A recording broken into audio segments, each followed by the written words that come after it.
Hablemos de la Contraloría. La Contraloría que ayer, saludando aquí a nuestra invitada, hizo también una visita, no sé si eso es un allanamiento, una inspección al Ministerio de Hacienda, porque se ha denunciado recientemente que los contratistas, bueno, las entidades del gobierno están entregando contratos, raspando la olla, están, mejor dicho, sacando plata de donde no la hay, y pues los entes de control tienen que estar ahí, encima, revisando y, por supuesto, evitando que vaya a haber desvío de recursos o contratación excesiva o corrupción.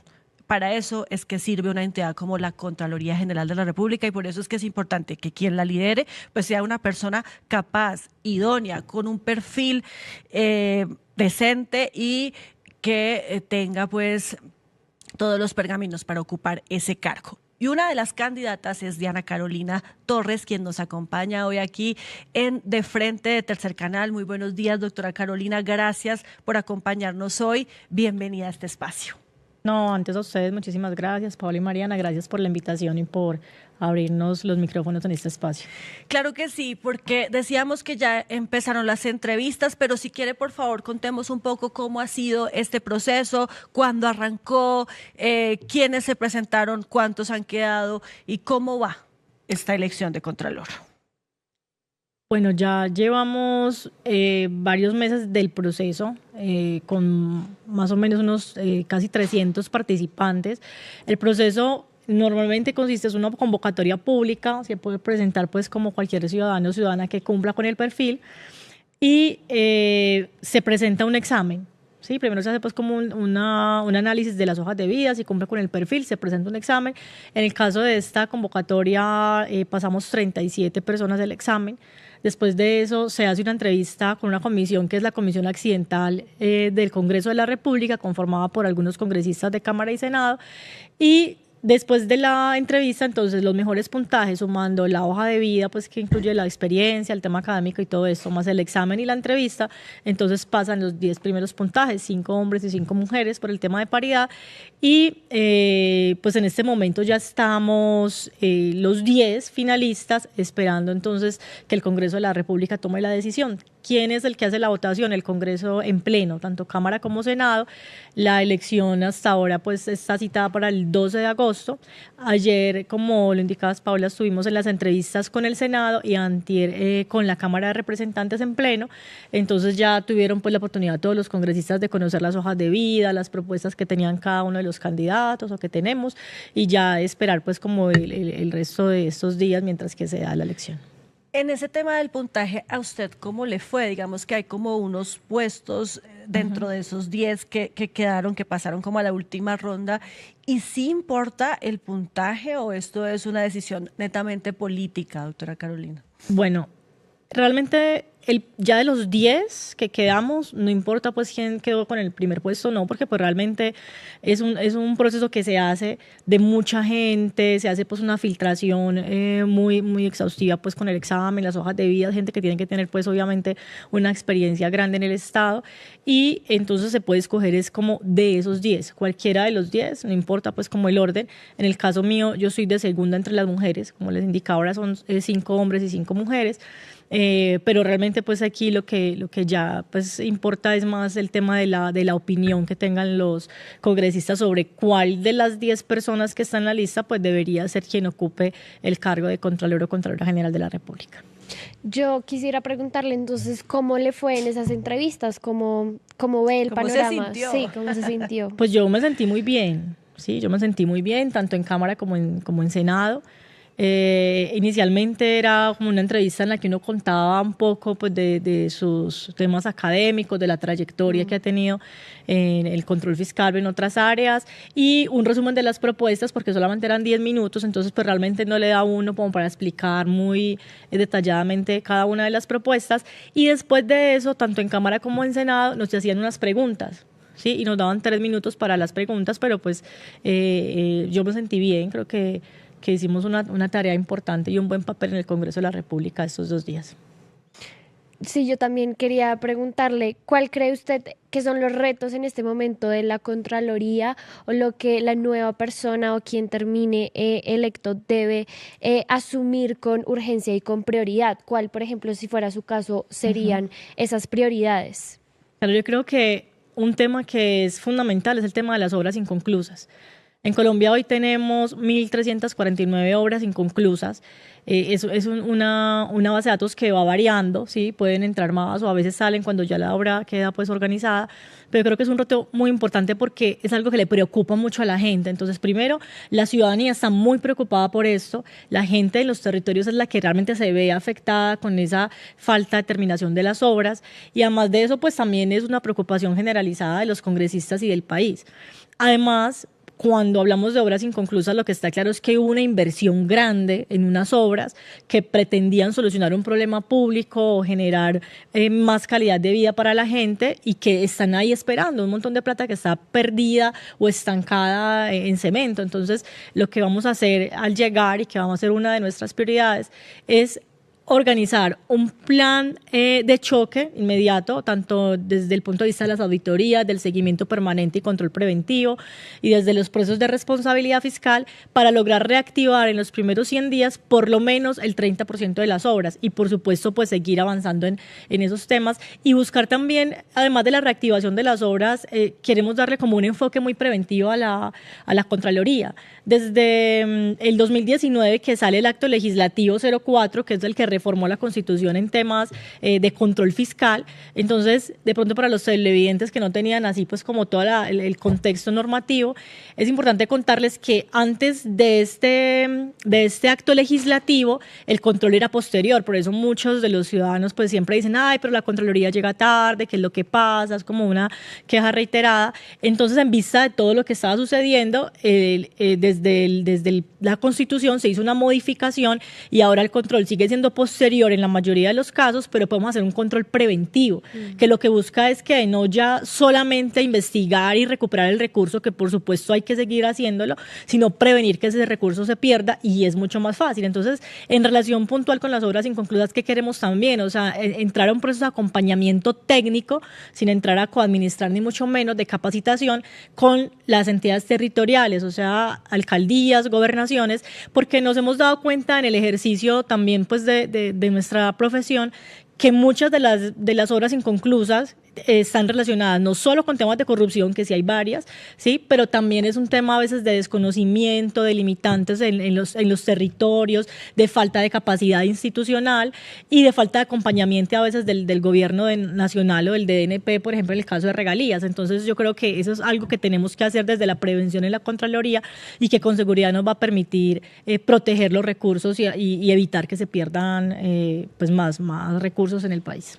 Sí, ahí usted me da pie para hacer varias preguntas. ¿De cuántas obras inconclusas estamos hablando? Hoy 1.349. 1.300, que son los mismos que llamamos popularmente elefantes blancos.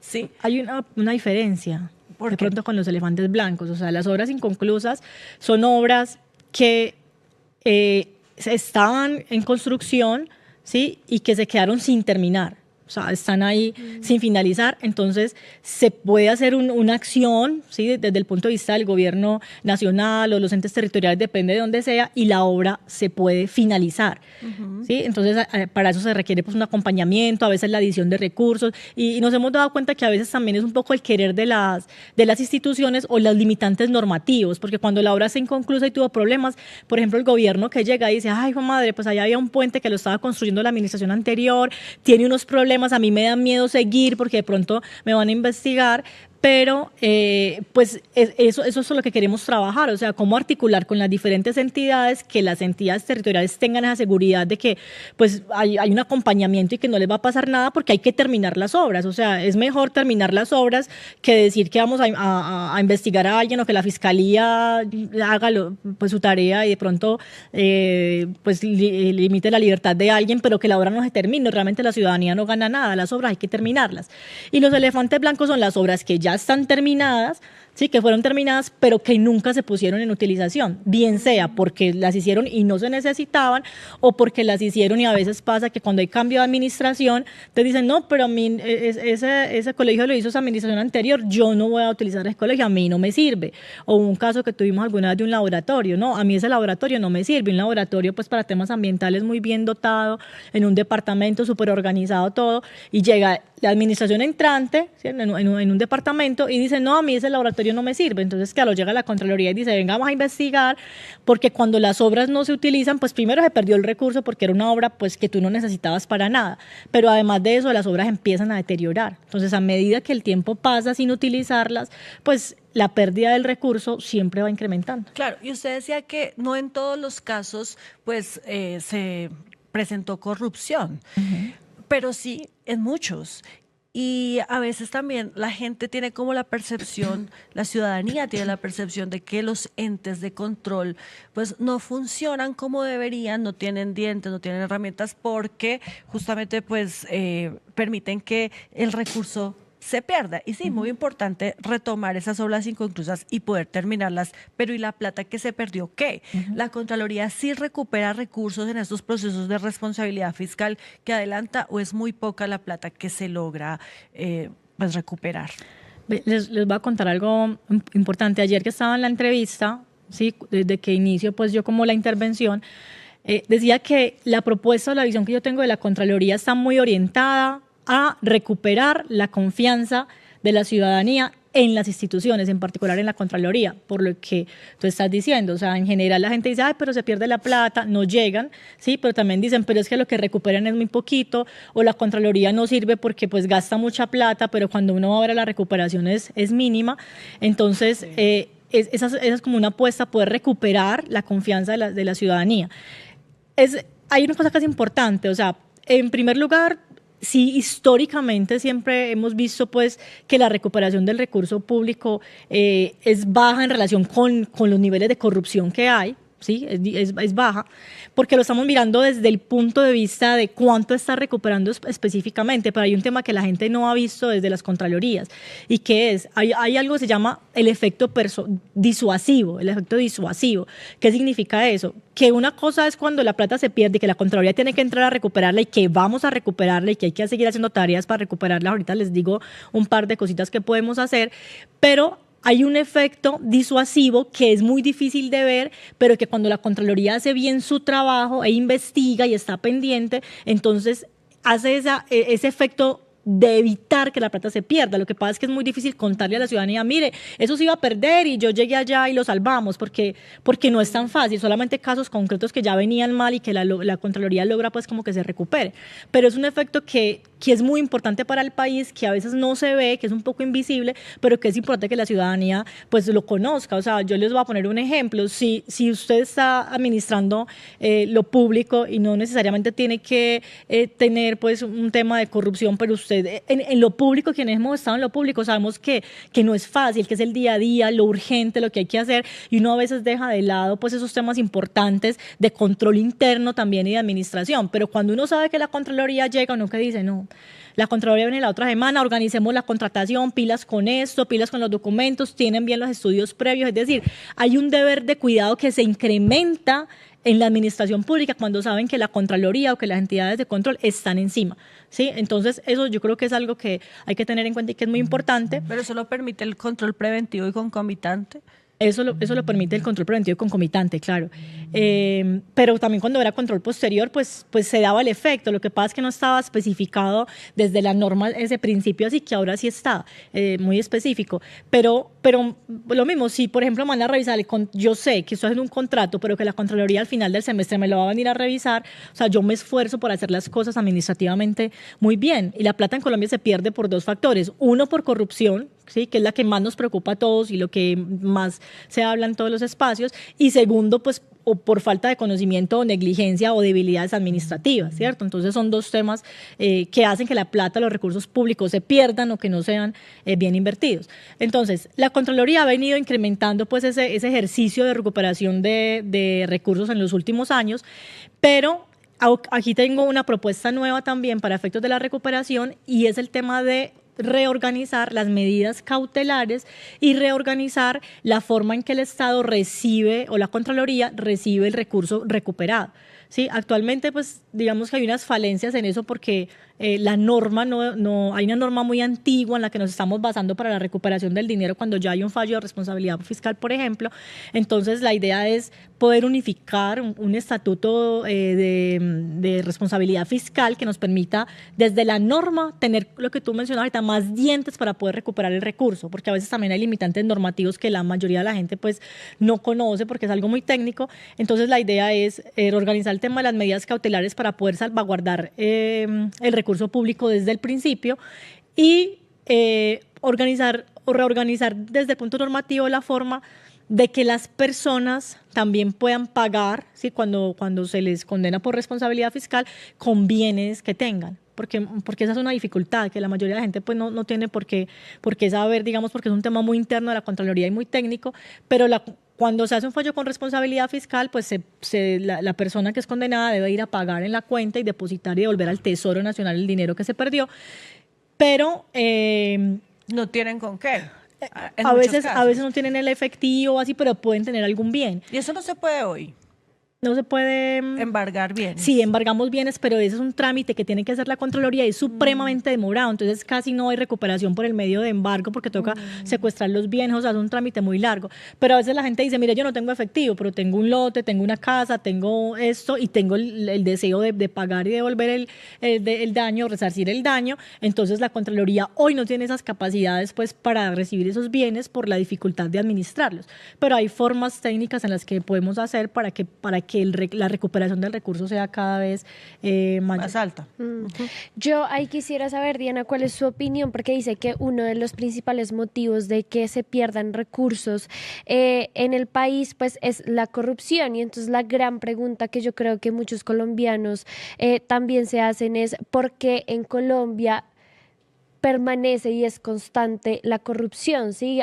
Gobierno tras gobierno escuchamos pues estas promesas de vamos a acabar con la corrupción y con los corruptos, pero también gobierno tras gobierno vemos que escándalos de corrupción y pérdida de recursos y demás, pero entonces tenemos entidades como la Contraloría que igual han permanecido en el tiempo, así como la corrupción. ¿Cuál cree usted que es el motivo de que este sea un problema, diríamos que estructural en el país?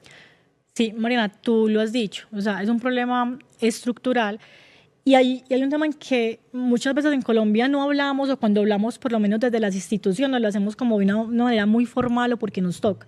Ustedes han escuchado que está la Secretaría de Transparencia, que los códigos de integridad, que la integridad ya tiene que estar incluida dentro de las instituciones y por ley pues lo dice y está, o sea, todos tenemos a nuestras instituciones códigos de integridad y desde la teoría ya está pues muy bien organizado el tema, pero como tú lo decías, es un tema estructural y yo creo que eso es una cosa que tenemos que poner en práctica.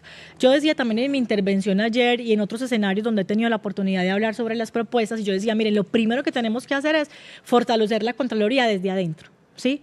Y yo decía, entonces, primero, un tema técnico, organicemos pues una certificación internacional para los auditores para que sean expertos en nuevos temas y puedan encontrar realmente el hallazgo donde está y anticipar el riesgo, porque a veces no es tan fácil. Entonces, qué bueno que podamos mejorar desde el punto de vista técnico. Y yo decía ahí, y el fortalecimiento, sí, en temas de principios y de la calidad humana de las personas. Yo creo que eso es un tema más humano que técnico, ¿sí? Que es importante y que considero yo fundamental y que de pronto ha sido pues una de mis características en todas las entidades que he administrado, y es promover de manera real, ¿sí?, la integridad y los principios en los funcionarios. Eso es lo más importante. O sea, si usted si usted es ético, si usted es una persona íntegra, si usted respeta los principios del Estado, pues sus propios principios familiares también, que en Colombia pues estamos muy orientados también precisamente a ser pues éticos, honestos, transparentes, pero son principios que a veces no se cumplen. Entonces, si cumplimos o aplicamos esos principios en general, si somos unos buenos seres humanos, o sea, eso está directamente ligado a la corrupción. No tendría por qué haber corrupción. Cuando usted es un buen ser humano, cuando usted es ético, cuando usted es íntegro, pues entonces no va a hacer actos de corrupción. ¿Dentro de qué? Pues dentro de la administración municipal, departamental, dentro del gobierno nacional. Entonces yo creo que es un tema de buscar, no desde la Contraloría solamente, nosotros pues haremos lo propio cuando esté pues yo en la Contraloría, desde la reorganización de la entidad como tal, Pero yo creo que es un trabajo conjunto, ¿sí? Algo que también yo mencionaba ayer, o sea, la Contraloría sola, o sea, es muy poco lo que puede hacer, hay que trabajar por la corrupción y todo, pero ¿qué pasa? Que nosotros necesitamos articularnos con las otras entidades del Estado, articularnos con el gobierno nacional, con los congresistas y con la ciudadanía, ¿sí? Para poder lograr no solamente proteger los recursos públicos, investigar y hacer todo lo que nos corresponde pues desde nuestra misión,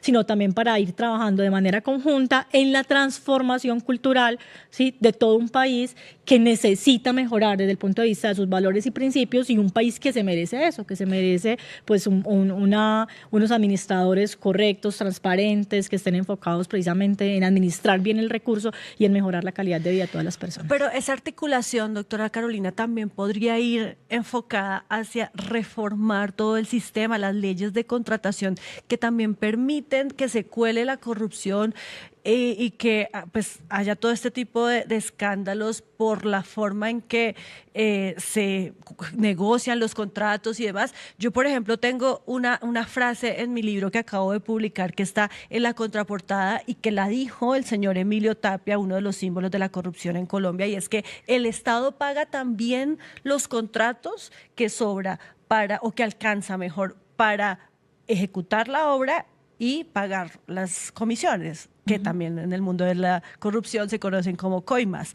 Entonces, eso podría reformarse, la Contraloría podría también trabajar en conjunto con el Congreso, el Poder Ejecutivo y demás, para buscar la forma de cambiar todo el sistema.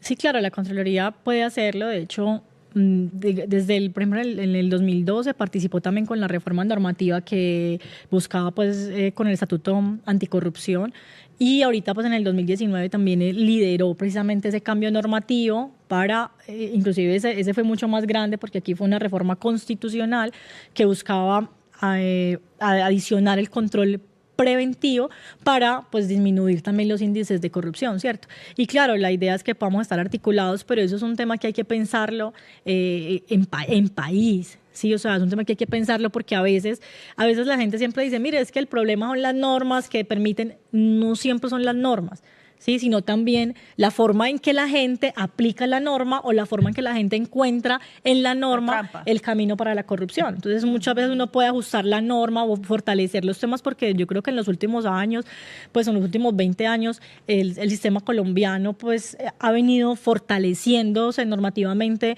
en temas de lucha contra la corrupción. O sea, hay muchas cosas que herramientas jurídicas que antes no estaban, prohibiciones, limitaciones que buscan eliminar la corrupción en Colombia, y pues no ha sido posible. Entonces yo creo que también volvemos al mismo punto. Claro, hay que reorganizar, hay que mirar qué desde el punto normativo se puede hacer y cómo unificamos algunas leyes, porque en Colombia pues tenemos, digamos, una situación, y es que hay demasiadas leyes y muchas están relacionadas con lo mismo. Entonces miramos cómo unificamos y todo. Hay unas normas que actualmente pues están muy vigentes y que sirven y que son buenas, pero también hay que volver a lo mismo. O sea, cómo vamos a trabajar, ¿sí?, de manera coordinada, cómo vamos a tener una gobernanza con todas las entidades del Estado y la ciudadanía para buscar una transformación cultural donde todos estemos orientados a un ejercicio de lo público, transparente, honesto, ¿sí?, donde realmente los recursos públicos puedan ser bien destinados. Sí, ahí yo tengo otra pregunta y quisiera como hacerla basada en ejemplos puntuales. Sobre la coyuntura actual. Yo sé que usted todavía no es Contralora y por supuesto que no tiene nada que ver con lo que esté haciendo hoy la Contraloría ni otros órganos de control. Pero, por ejemplo, se ha denunciado desde hace, yo diría que unos 6 meses, todo lo que está pasando en la aeronáutica civil. Sí, ayer pues se reventó este escándalo en el que se conoce que una persona muy poderosa cercana a Petro está manejando esa entidad y que ha entregado un montón de contratos a familiares y amigos, pero no es el único caso. Y hemos visto también como en otras entidades, pues siempre los medios de comunicación ponen la lupa, lanzan alertas, denuncian, muestran evidencias y pues ya digamos es un poco tarde porque ya se entregaron los contratos, ya pasó y ya se va a acabar el gobierno, nos quedan 10 días y pues perdón decirlo así, pero la plata ya se la robaron. Entonces ahí, ¿qué falló? ¿Por qué, digamos, si la Contraloría tiene un control preventivo, por qué no pudo evitar este tipo de casos? ¿Por qué no pudo, por ejemplo, evitar el caso de los carrotanques? Y ¿qué es lo que debe pasar, digamos, en caso de que usted llegue a la Contraloría? ¿Cómo fortalecer eso para que no pase, no pasen esas cosas y en las entidades no se cuelen todos estos casos y escándalos? Pero la Contraloría hace un ejercicio de auditoría, ¿sí? Que hace pues como una planeación desde el inicio del año, planea qué entidad va a auditar, y el control en Colombia se llama posterior y selectivo, y ahora se complementa con el tema preventivo que ya habíamos hablado. ¿Qué significa posterior y selectivo? Se hace después del contrato, y selectivo, es decir, no se cogen todos los contratos, pero se manejan unas matrices de riesgos y uno dice, bueno, de pronto este contrato tiene un mayor valor, o este contrato, ahorita pues también con uso de la tecnología que hay dentro de la Contraloría, se dice, ve, este contratista ya tenía algunos problemas anteriormente, se le había declarado un incumplimiento, entonces vamos a coger estos contratos, pero no se puede garantizar hoy que se coja la totalidad de la contratación. Entonces, muchas veces pues el contrato que se audita no es el contrato en el que está el problema. A pesar de la matriz de riesgo, pues no siempre, además que uno no sabe en qué porcentaje en cada entidad pues hay corrupción en la contratación. Entonces, seguramente se auditaron muchos. En este caso particular, pues ya uno no sabría por qué la Contraloría puntual no logró tomar el contrato, o que yo le decía ayer también en la intervención, a veces desde el punto de vista técnico los contratos inicialmente aparecen muy bien, o sea, se utiliza el modelo adecuado de contratación, se contrata un buen contratista, la obra se inicia, entonces no siempre es fácil desde la Contraloría decir, mire, pero ahí hubo atrás una coima o algo, o qué es lo que va a pasar a futuro también. Entonces, pues ahí sí es como un contexto, porque por supuesto, como tú decías, no podría entrar yo a profundizar específicamente sobre un caso que por supuesto pues no conocí, pero en este caso puntual, yo ayer hacía también una propuesta muy importante, y es que en la Contraloría queremos conformar una red de guardianes de lo público, ¿sí? Yo soy una persona convencida de que si bien la Contraloría es un trabajo muy bueno y puede hacer un trabajo excelente desde lo técnico y analizar ahorita pues muchos temas de riesgos con el uso de inteligencia artificial, con el tema de la interoperabilidad de la información que se está haciendo ahora en la Contraloría y que se está avanzando mucho para evitar que la plata se pierda, hay algo muy importante, y es que quienes realmente saben lo que pasa en los territorios son las personas que lo habitan, ¿sí? Entonces, desde la Contraloría tal vez uno no pueda saber si un día llegó el complemento escolar o no a un colegio en Vigía del Fuerte o en un municipio alejado, pero la gente que está allá sí, los niños sí lo pueden saber, los padres de familia, los docentes. Entonces, eso es una propuesta para que la Contraloría pueda trabajar de una manera muy articulada con la ciudadanía en general, que nos puedan estar contando de manera directa qué es lo que pasa en los territorios, qué obra no está avanzando, qué irregularidades se están viendo, si no los están atendiendo en los hospitales, y de esa manera la Contraloría puede tomar acción, ¿cierto? Tanto en lo preventivo como ya pues en lo resarcitorio y también en las advertencias, y poder hacer un trabajo pues como de la mano, pero necesitamos ayuda ¿de quién? De la gente. Si la gente está ahí, yo sé que la Contraloría va a ser muchísimo más eficiente. ¿Qué tenemos que hacer? Además de organizar la red, tenemos que hacer unas capacitaciones técnicas para que la gente también sepa específicamente cuándo se trata de una irregularidad o cuándo no, ¿sí? Y que puedan llegar y decir, mira, acá tenemos este soporte, miren esta foto, entonces queremos utilizar también la tecnología para que sea mucho más fácil, ¿sí? Y en los sitios alejados buscar pues como unidades móviles para que en todos los territorios puedan contarnos realmente qué es lo que está pasando y dónde se puede estar dando la pérdida del recurso público. Eso nos va a permitir estar pues mucho más atentos, y además del sistema de alertas, ¿sí? Ahora tenemos pues la idea de fortalecer el sistema de alertas que ya hay en la Contraloría, un sistema de alertas, fortalecerlo con unos temas más puntuales y específicos que nos vayan diciendo pilas que en este municipio hay como un problema en ese contrato, o vayan rápido para allá, ¿sí? Fortaleciendo a una unidad que es muy importante que existe en la Contraloría, pero queremos darle pues como una relevancia enorme, y es la unidad de reacción inmediata. La DIARI. La DIARI se llama Dirección de Información, Análisis y Reacción Inmediata. Entonces, tiene 3 unidades, y una de esas unidades se llama Reacción Inmediata. Entonces, las 2 primeras son encargadas del tema de tecnología, de organizar los datos, de hacer las alertas, de encontrar la información, son muy tecnológicas, y ellas le pasan a la unidad de reacción inmediata y a las otras delegadas esa información para que las otras actúen, ¿sí? Porque ellas son las que tienen ya la competencia desde el punto de vista de la recuperación y el control fiscal. Entonces, esa unidad de reacción inmediata, por ejemplo, yo la lideraba cuando yo estaba en la Contraloría de Antioquia, creamos la unidad de reacción inmediata, y esa unidad daba muchísimos resultados. O sea, creo que fue la unidad que más resultados desde el punto de vista del control fiscal dio en esos años. Y aquí, que ya existe, y que es una buena unidad, pues queremos es fortalecerla, reorganizarla para que podamos ser muchísimo más activos en los territorios y poder llegar más rápido a todos los casos pues, que se presenten con temas de corrupción. Yo ahí quisiera preguntar por otro tema que en los días recientes se supo pues que la Contraloría le estaba haciendo seguimiento y vigilancia, y es el tema de la contratación que se disparó después de la ley de garantías y se firmaron más de 14.000 contratos por parte del gobierno que representan 4.5 billones, que sabemos que será un proceso que seguramente tendrá que recibir y continuar haciéndole seguimiento quien entre pues a la dirección de la Contraloría. ¿Qué puede suceder en ese caso? ¿Qué implicaciones tiene, por ejemplo, esto, que un gobierno firme más de 14.000, o qué alertas nos deja este tipo de situaciones y qué puede entrar a hacer ahí la Contraloría o qué debe entrar a hacer? Bueno, de hecho, normalmente en cualquier situación, cuando hay una contratación tan acelerada en poco tiempo, eso normalmente en el sistema de la Contraloría quedaría reportado también como una alerta. ¿Sí? Entonces, de entrada, pues habría que entrar a revisarlos.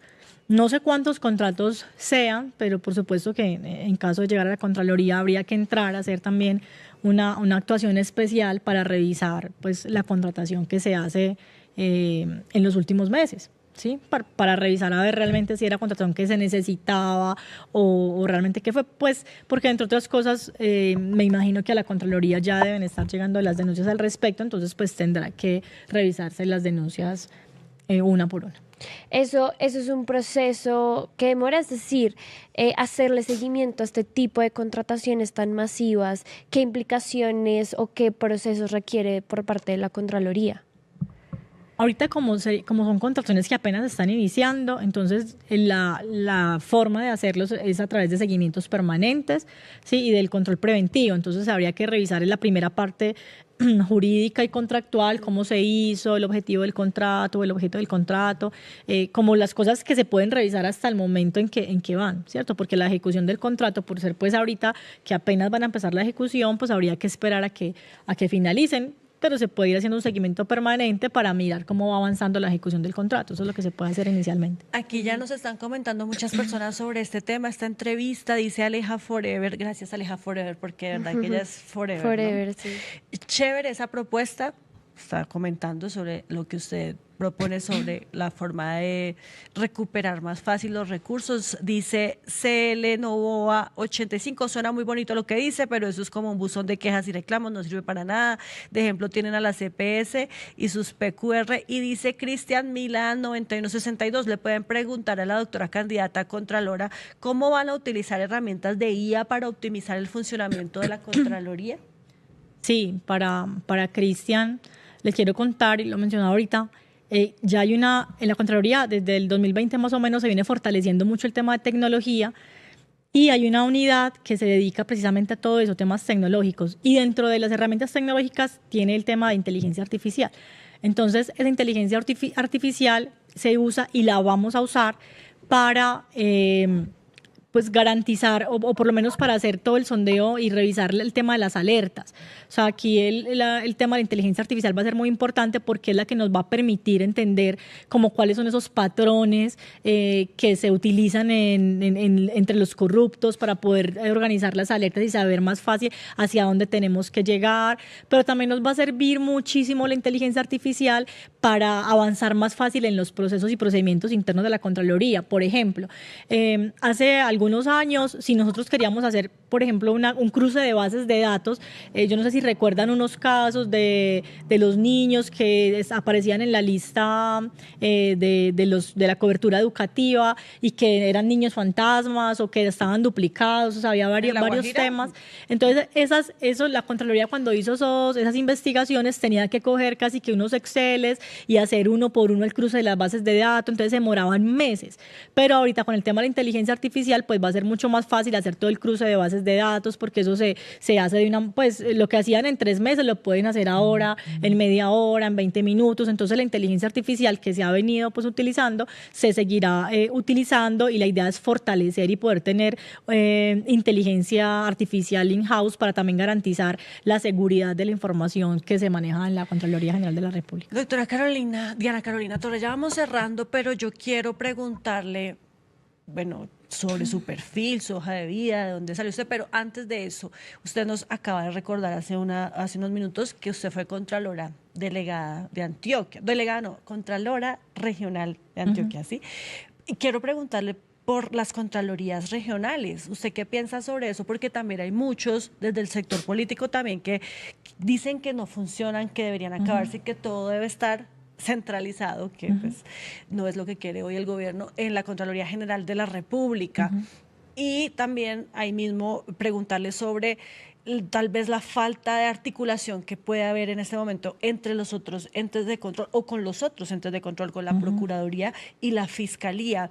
¿Cómo mejorar esos procesos para que cuando hayan casos de que se investiguen y se trasladen, se compulsen copias, pues también haya actuaciones en esos otros 2 entes de control? Sí.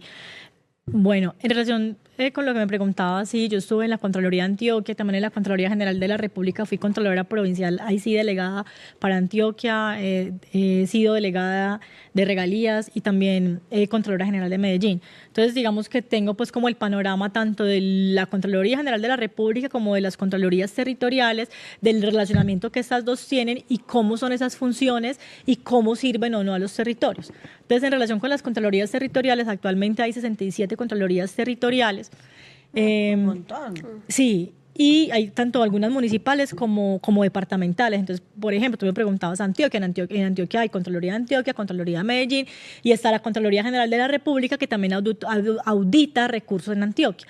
Entonces, ¿qué es lo que pasa? Que a veces la gente dice, bueno, pero es que hacen lo mismo, vienen y la realidad es que tienen funciones distintas. Las Contralorías territoriales auditan los recursos que tienen origen territorial, es decir, por ejemplo, si es la Contraloría de Antioquia, entonces audita los recursos que provienen del mismo departamento, impuestos departamentales o que llegan de la fábrica de licores de Antioquia o de las fábricas de los departamentos, ¿cierto? La Contraloría de Medellín, por ejemplo, también tiene sus impuestos municipales, pero también está pues, los recursos que se obtienen por empresas públicas de Medellín, o sea, es los recursos del territorio.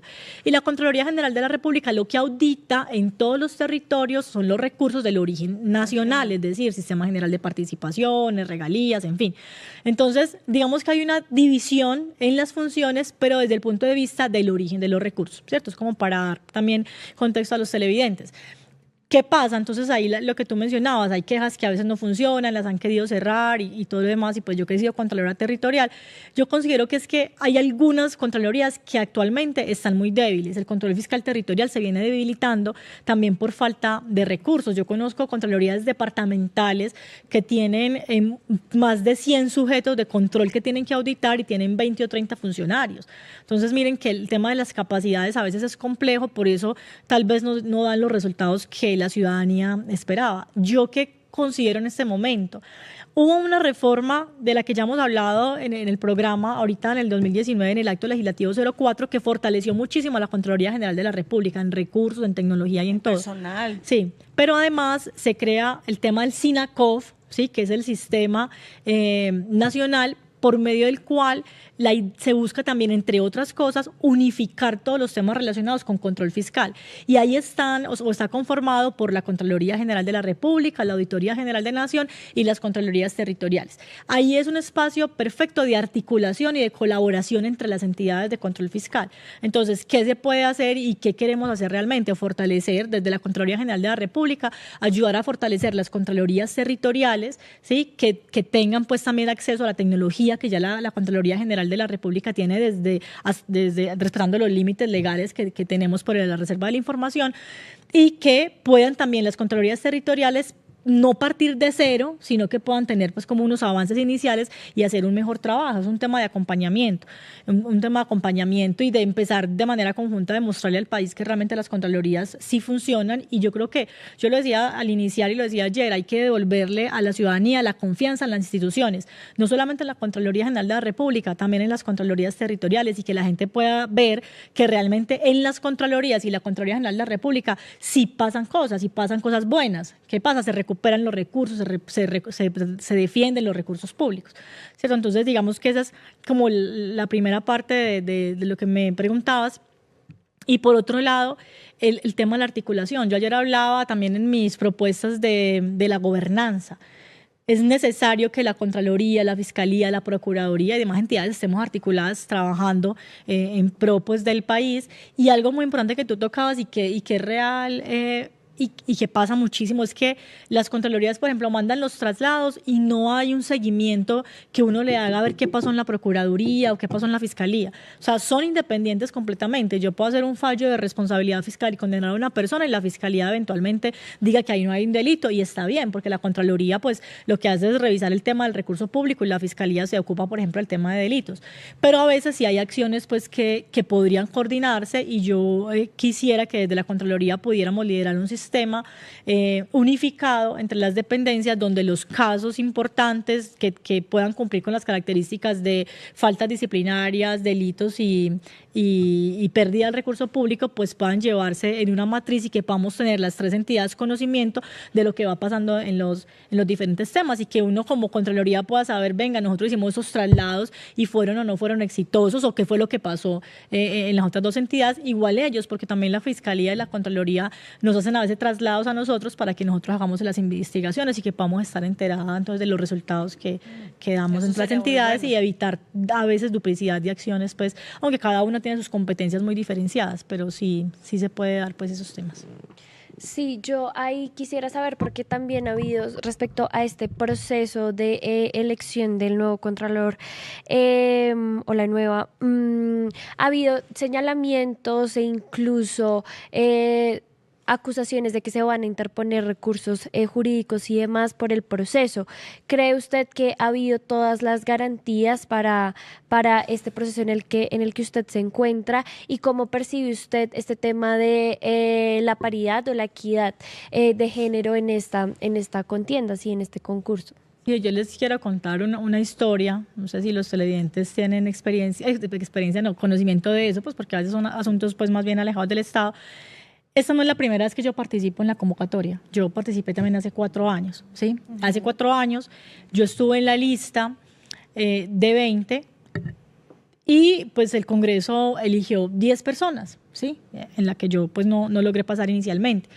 Entonces, la norma establece que en ese tipo de convocatorias hay varios elementos que se tienen que respetar, y entre ellos 2.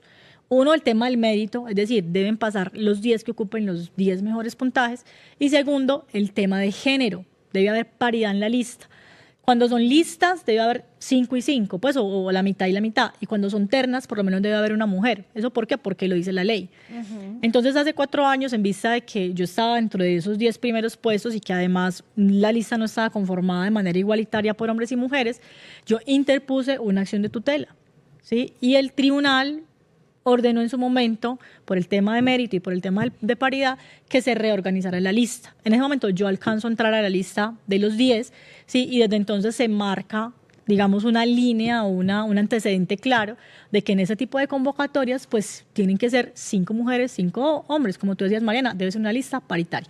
Entonces, y con eso mismo respondo a la segunda pregunta, y es que desde el principio de la convocatoria, en vista también, me imagino yo, de lo que había pasado hace 4 años, pues el Congreso de la República tiene muy en cuenta estos temas.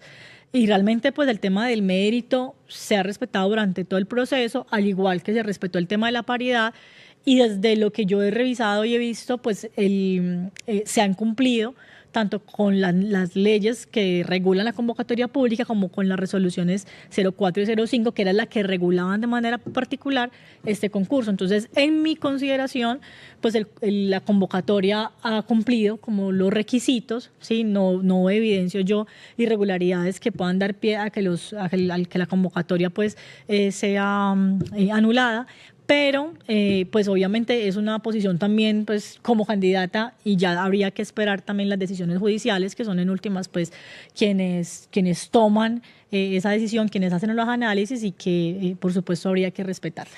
Al principio de esta conversación hablábamos de si es un tema técnico, si de verdad es un tema técnico la elección del Contralor o es un tema político. Hace unos días entrevistamos aquí a Rafael Nieto, senador del Centro Democrático, y él, entre todas las cosas que nos dijo, pues hizo una advertencia que sí nos llamó mucho la atención y que además suena grave, y es que él dice, el gobierno electo, el de Abelardo de la Espriella, quiere meter sus narices en la elección del Contralor. Y pues para nadie es un secreto que siempre los gobiernos cuando llegan, porque además como que pega la fecha de elección del Contralor con la llegada de un nuevo presidente, pues mete las manos en ese proceso.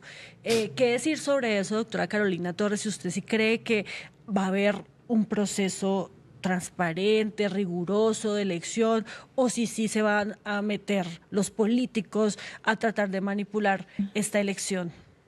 Pues como les indicaba ahorita, yo hasta ahorita lo que he visto es que ha sido un proceso juicioso, un proceso donde se ha respetado el mérito y se han respetado las condiciones pues, de ley que exige para ese tipo de convocatorias, y ya habría que esperar, o sea, ¿qué es lo que sucede? Yo por ahora he visto pues como el tema tranquilo, aparte pues de las diferentes acciones que se han interpuesto, ya muchas de ellas fallaron a favor de la convocatoria pública, hay una que está pendiente, y ya la elección como tal pues es un tema técnico y yo puedo decir que es un tema político, pero ¿desde qué punto de vista? Desde el punto de vista de quienes eligen son los congresistas y que por supuesto ellos tienen preocupaciones de quién va a ser el Contralor o la Contralora General de la República porque necesitan que el control fiscal en las regiones se fortalezca. De hecho, dentro de las conversaciones que he tenido con congresistas, llevándoles mi hoja de vida, mi perfil, ellos dicen lo que necesitamos es una Contraloría que llegue a los territorios, a nosotros, nos ponen muchas quejas y las denuncias no las atienden a tiempo y entonces la plata se pierde y las obras inconclusas, entonces están muy preocupados, por supuesto, por cada uno de los territorios, máximo que siendo los representantes de los territorios, pues la gente siempre acude donde ellos, mire, doctora, acá está pasando eso, entonces por eso también dentro de las propuestas que yo hacía es el fortalecimiento de una unidad de enlace entre la Contraloría y el Congreso, porque actualmente hay una, pues para facilitar un poco que los congresistas ponen las denuncias, entonces se llevan directamente a la Contraloría, se tramitan en las diferentes dependencias. Pero acá la idea es poder hacer una unidad que atienda de manera directa las denuncias, es decir, no solamente un tema administrativo, sino que llegue la denuncia, que se atienda de manera ágil, ¿sí? No por el hecho de ser congresistas como tal, sino porque son los que representan las necesidades de esos territorios y poder así pues como atender de una manera más ágil y más efectiva las denuncias. Pero en el manejo de la política, ¿solo basta con la entrevista que ustedes están teniendo estos días o hay que ir de bancada en bancada convenciéndolos y, no sé, tal vez negociando cosas o simplemente esperar a ver qué piensan ellos de la entrevista? Y yo creo que cada candidato pues mira cómo considera que debe llegarle al Congreso, ¿cierto? En el caso mío, por ejemplo, pues además de haberles mandado pues el mensajito con la hoja de vida y la entrevista, entonces estoy buscando espacios con las bancadas porque la entrevista es muy corta. La entrevista es muy corta, entonces uno no alcanza pues como a decir todo, entonces ahora estoy buscando un espacio donde yo creo que ya la mayoría de ellos conocen mi perfil y la hoja de vida porque se las mandamos y todo, pero explicarles un poco más a detalle como cuál ha sido esa experiencia, por qué tengo las capacidades para ser la Contralora, también explicarles más y a profundidad todas las propuestas, cómo vamos a cuidar los territorios, cómo vamos a fortalecer el recurso público en las regiones, ¿cierto? Y también depende de los intereses de algunos partidos que les interesa más la ciencia y la tecnología, a otros les interesa más el tema de regalías, o sea, tienen unas preocupaciones particulares. Ayer un congresista hablaba, por ejemplo, del sector de transporte, entonces también mostrarles de manera ya específica, venga, en el sector de transporte vamos a trabajar en esto y esto y esto y esto. Sí, así como pronto tú preguntabas ahora, Mariana, venga, ¿y usted qué es lo primero que va a hacer? Hay algunos congresistas que les interesa mucho el tema de elefantes blancos y obras inconclusas. Mire, tranquilo, congresista, que llegando vamos a liderar esto y esto y eso. Entonces, como darles el contexto dentro de nuestras propuestas qué son esas cosas que vamos a fortalecer y que pues mirar si ellos están dentro de sus ideologías y dentro de sus necesidades, pues si están de acuerdo con la visión que se tiene de Contraloría. Bueno, hasta el 12 de agosto hay plazo entonces para que el Congreso en pleno elija nuevo Contralor o Contralora General de la República. Diana Carolina Torres es una de las candidatas que está en la lista de los 10 elegibles. Y pues para terminar entonces esta conversación, doctora Torres, por favor, cuéntenos su hoja de vida y díganle al país por qué usted quiere ser la nueva Contralora. Bueno, no, muchas gracias. Yo soy abogada, especialista en gerencia pública, especialista en derecho comercial, especialista en derecho internacional de los derechos humanos, con maestría en gobierno, con maestría en administración de negocios.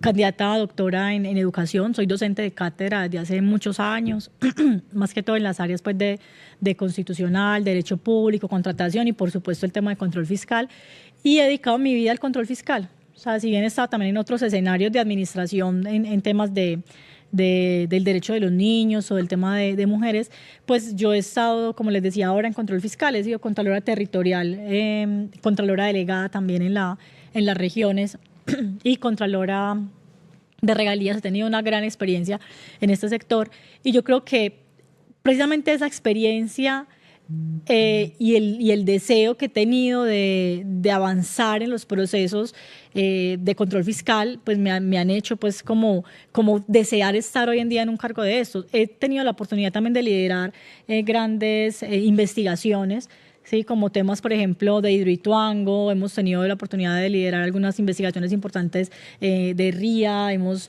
obtenido beneficios fiscales en Medellín, por ejemplo, por más de 300.000 millones de pesos, hallazgos fiscales por más de 120 millones de dólares, y también hemos recuperado recursos por más de 2.5 billones de pesos. Entonces hemos hecho una tarea pues bien importante en este ejercicio y creo que lo más importante es que en este momento, la visión que yo tengo de la Contraloría, sí, es una visión de una Contraloría que debe ser técnica, independiente, una Contraloría humana que entienda las necesidades de la gente y que se preocupe por recuperar la confianza de los ciudadanos, ¿sí? Porque entiendo que que los países tienden a fracasar cuando pierden recursos públicos, pero también cuando se pierde la confianza de la ciudadanía, y a eso es lo que tenemos que apuntar, a devolverle a la gente la confianza, y eso se hace recuperando los recursos, evitando que los recursos públicos se pierdan y mejorando la calidad de vida de todas las personas. Y eso lo puede hacer también la Contraloría en la medida en que audite, en que cuide los recursos.